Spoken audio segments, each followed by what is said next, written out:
Hi all, ಎಲ್ಲರೂ ಎಲ್ಲರೂ ಆರಾಮಾಗಿದ್ದೀರಾ ಅನ್ಕೋತಿದ್ದೀನಿ. Welcome back to my YouTube channel. ಇವತ್ತು ಮಧ್ಯಾಹ್ನದಿಂದ ವ್ಲಾಗ್ನ ಸ್ಟಾರ್ಟ್ ಮಾಡ್ತಾ ಇದ್ದೀನಿ. ಮತ್ತು ಇವತ್ತು ಕಬೋರ್ಡ್ ಆರ್ಗನೈಸೇಷನ್ ಮಾಡ್ತಾ ಇದ್ದೀನಿ.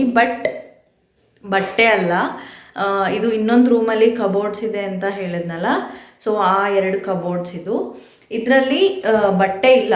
ಫಸ್ಟ್ ಕಬೋರ್ಡಲ್ಲಿ ಏನಿದೆ ಅಂದರೆ ಅಥರ್ವನ್ ಟಾಯ್ಸ್ ಇದೆ. ಇಲ್ಲಿ ನೋಡಿ ಎಷ್ಟು ಮೆಸ್ಸಿ ಆಗಿಬಿಟ್ಟಿದೆ ಇದು. ಇದನ್ನು ಆರ್ಗನೈಸ್ ಮಾಡಬೇಕು ಅಂತ ಅಂದ್ಕೊಂಡು ತುಂಬ ದಿವಸ ಆಯಿತು.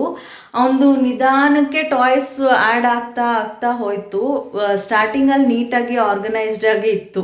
ಇದು ಪಾತ್ರೆ ತೊಳೆದು ಹಾಕೋ ಟಬ್ ಇದೆಯಲ್ಲ, ಇದನ್ನು ಅದಕ್ಕೆ ಆರ್ಗನೈಸ್ ಮಾಡೋದಕ್ಕೆ ಇಟ್ಟಿದ್ದೆ ನಾನು.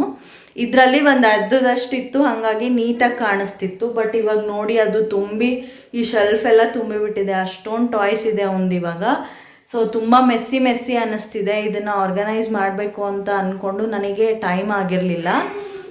ನಮ್ಮ ಮನೆಯವರು ಇವತ್ತು ಒಂದು ಸ್ವಲ್ಪ ಆಫೀಸ್ ಕೆಲಸ ಬೇಗ ಮುಗಿಸ್ಕೊಂಡು ಹೆಲ್ಪ್ ಮಾಡ್ತೀನಿ, ಮಾಡ್ಕೋ ಆರ್ಗನೈಸೇಷನ್ ಅಂತ ಹೇಳಿದ್ದಕ್ಕೆ ಇವತ್ತು ಮಾಡ್ತಾ ಇದ್ದೀವಿ. ಸೊ ನಾನು ಮತ್ತು ನಮ್ಮ ಮನೆಯವರು ಸೇರಿಕೊಂಡು ಈ ಕಬೋರ್ಡ್ನ ಯಾವ ಥರ ಆರ್ಗನೈಸ್ ಮಾಡ್ತೀವಿ ಅಂತ ನಿಮಗೂ ತೋರಿಸ್ತೀವಿ. ಸೊ ಮಕ್ಕಳು ಟಾಯ್ಸ್ನ ಆರ್ಗನೈಸ್ ಮಾಡಬೇಕು ಅಂದ್ಕೊಂಡಿರೋರಿಗೂ ಈ ಬ್ಲಾಗ್ ಹೆಲ್ಪ್ಫುಲ್ ಆಗ್ಬೋದು ಅಂತ ಬ್ಲಾಗ್ನ ಸ್ಟಾರ್ಟ್ ಮಾಡಿದ್ದೀನಿ. ಸೊ ಒಂದು ಸಲ ಫೈನಲ್ ಔಟ್ಲುಕ್ ನೋಡಿ, ಈ ಥರ ಇದೆ ಬಿಫೋರ್ ಆರ್ಗನೈಸೇಷನ್. ಇದರಲ್ಲಿ ಕೆಳಗಡೆ ಬ್ಯಾಗ್ಸು ಆ ಥರ ಏನೇನೋ ಇದೆ, ಎಲ್ಲ ಮೆಸ್ಸಿ ಆಗಿದೆ. ಸೊ ಆಫ್ಟರ್ ಆರ್ಗನೈಸೇಷನು ತೋರಿಸ್ತೀನಿ. ಬನ್ನಿ ಇವಾಗ ನಾವು ಯಾವ ಥರ ಆರ್ಗನೈಸ್ ಮಾಡ್ತೀವಿ ಅಂತ ನಿಮಗೂ ತೋರಿಸ್ತೀನಿ. ಸೊ ನೋಡ್ತಿದ್ದೀರಲ್ಲ, ಆರ್ಗನೈಸೇಷನ್ ಅಲ್ಲಿ ಫಸ್ಟ್ ಲಾಸ್ಟ್ ಶೆಲ್ಫ್ ನ ಆರ್ಗನೈಸ್ ಮಾಡ್ಕೊಂಡ್ವಿ. ಇದ್ರಲ್ಲಿ ಏನಪ್ಪಾ ಅಂದ್ರೆ ನಾವ್ ಎಲ್ಲಾ ತರದ್ ಬ್ಯಾಗ್ಸ್ ನ ಹಂಗೆ ಡಂಪ್ ಮಾಡ್ಬಿಟ್ಟಿದ್ವಿ.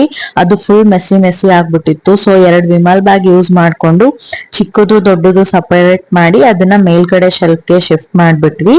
ಅದಾದ್ಮೇಲೆ ನಾವು ಊರಿಗೆ ಹೋದ್ರೆ ಬೇಕಾಗೋ ಲಗೇಜಸ್ ಮಾತ್ರ ಆ ಶೆಲ್ಫ್ ಅಲ್ಲಿ ಇಟ್ಕೊಂಡ್ವಿ.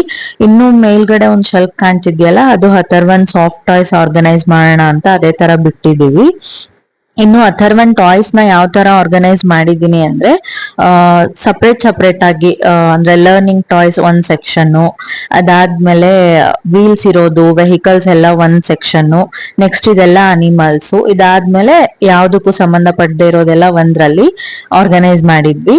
ಸೊ ಫೈನಲ್ ಆಗಿ ಎಲ್ಲ ಆರ್ಗನೈಸೇಷನ್ ಮುಗಿದ್ಮೇಲೆ ಕಬೋರ್ಡ್ ಒಂಥರ ಚೆನ್ನಾಗ್ ಅನ್ಸ್ತಿದೆ ಇವಾಗ ನೋಡೋದಿಕ್ಕೆ ನನಗೆ. ಇನ್ನು ಈ ಗಿಂಬಲ್ ನ ನಮ್ಮ ಮನೆಯವ್ರು ನನ್ನ ಬರ್ತ್ಡೇಗೆ ಗಿಫ್ಟ್ ಕೊಟ್ಟಿದ್ರು. ಸೊ ಅದ್ರ ಯೂಸಸ್ ನ ಒಂದು ವಿಡಿಯೋ ಮಾಡಿ ಹಾಕ್ತೀನಿ.